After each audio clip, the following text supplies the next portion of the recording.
यहाँ आपको अपडेट करेंगे। कराची के जिला किमाड़ी की हुदूद में हाजी कैंप में गैर कानूनी तौर पर मुकीम अफगानियों के लिए सेंटर कायम कर दिया गया है। सेंटर में नादरा FIA और स्पेशल ब्रांच समेत दीगर अमले के लिए कंट्रोल रूम बना दिए गए हैं। मजीद जानते हैं डॉन न्यूज़ के नुमाइंदे सैयद वसीम से। वसीम, बताइएगा क्या क्या सहूलियात मैसर रखी गई हैं?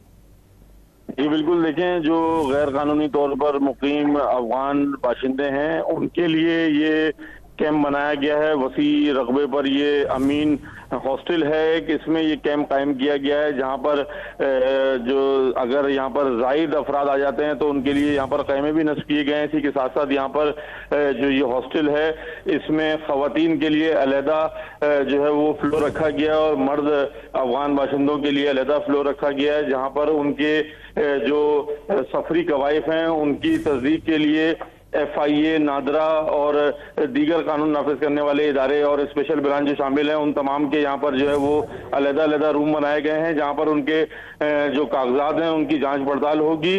और जो हमारी बात हुई थी अभी नादरा के जो ऑफिशियल्स हैं यहाँ पे, उनका ये कहना है कि जो जिन अफगान बाशिंदों के पास जो सफरी डॉक्यूमेंट्स मौजूद होंगे, यानी कि इमिग्रेशन के डॉक्यूमेंट मौजूद होंगे, उनके लिए जो है वो जिले इंतजामिया जो फैसला करेगी उसके मुताबिक कार्रवाई अमल में लाई जाएगी। जबकि जो गैर कानूनी तौर पर मुकीम अफगान बाशिंदे हैं उनको यहाँ पर लाकर जो है वो, जैसा कि आज उनकी बेदखली के लिए आज डेडलाइन है, तो उसके बाद जो है वो उनको मुल्क से बेदखल किया जाएगा। जी बहुत शुक्रिया सैयद वसीम अपडेट करने के लिए।